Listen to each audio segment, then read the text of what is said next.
Okay, guys.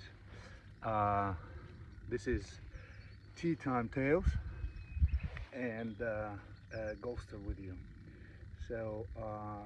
I'm 42, and in January, late December, I tried to play golf. It was just for fun because we had a Christmas holiday, New Year holiday. So we went to nearby golf course. We had a coach just to try. And now, almost 5 months later, I'm addicted, and I've been doing it quite often, like a few times a week. And I've been reflecting on how to become better, how to play better, how to play competitions, amateur, of course, um, a lot. So, and one of the topics that, you know, that I was discussing with one of my friends is point of how many hours in your life you need to master something, at a certain level.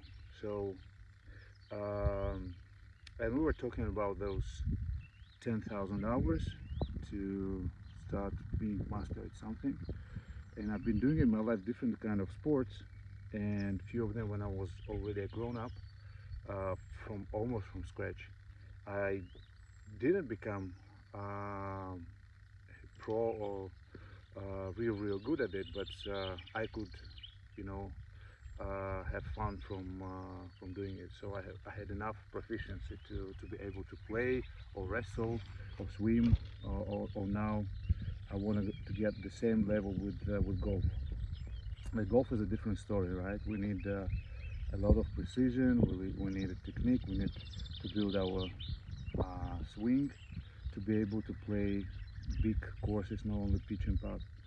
And also we have putting and pitching and approach game and everything. So it's very complicated. So I asked uh, our helper AI ChatGPT about how many hours you need to be able to have a repetitive good swing.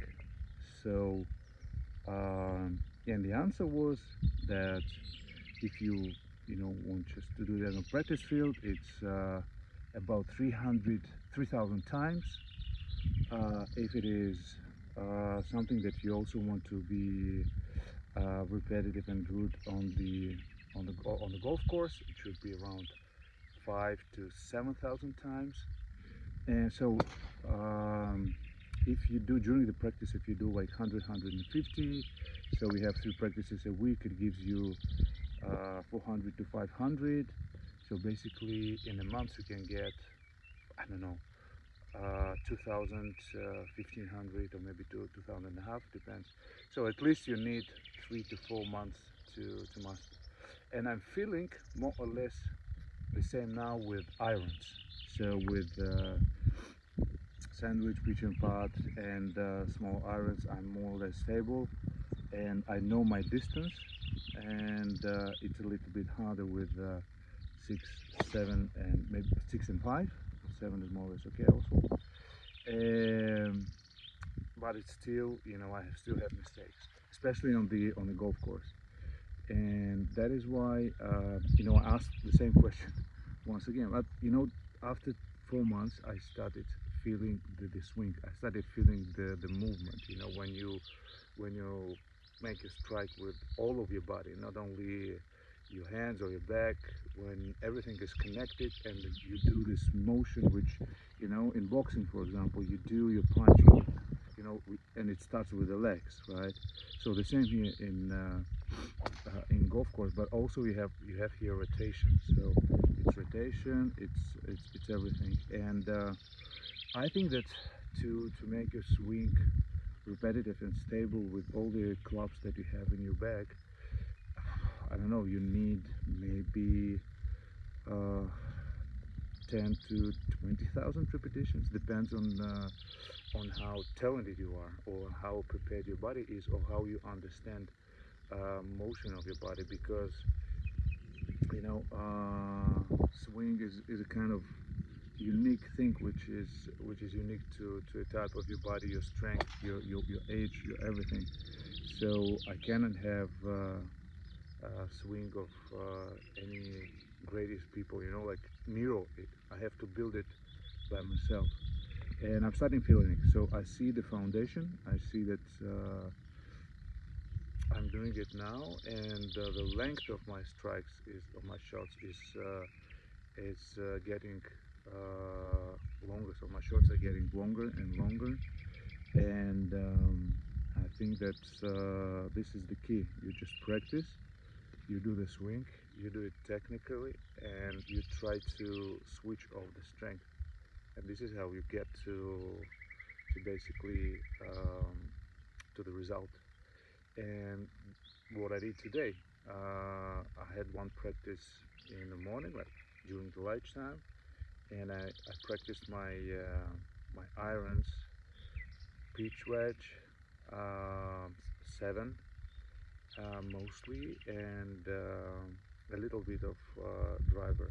But the driver wasn't good, so I came in the afternoon to practice specifically driver, a little bit of hybrid 4, and also a little bit with a sandwich approach game, and also putting. I'm at a putting field at the moment, and yeah, after a few repetitions, my swing got better, even with the driver. And it's funny how with a driver, sometimes with an iron, like with a number 5, I can, you know, have almost the same length of a short as with a driver, whereas the driver should be, much longer. So just, the bigger the club, the harder the technique. So this is how it goes. And my insight from today is that when you do the swing, you have to keep your arms straight up to 90 degrees, or a little bit more. Then you also use the wrists. You bend your wrists, and then you turn on your legs, and you do the swing. Because if you put it too high and also use the wrist, then you lose the circle. That is why always straight. It doesn't matter which club you're using. They always should be straight. And you don't have me, like personally, I don't have to put them too high, because if I'm putting them too high, it's not comfortable, and then it's just I'm bending my wrist too much, and and the club is like parallel the earth, not the ground, not the way it should be, not the vertical way, right? So this is one of the biggest insights that I have today, and my club is getting better and better. And I hope that these discussions once in a while will be helpful. I'm looking forward for your comments for the beginners as I am, and your insights. Maybe you're also feeling something, and you can recommend me, to some videos or anything or exercises to improve my swing. So this is it.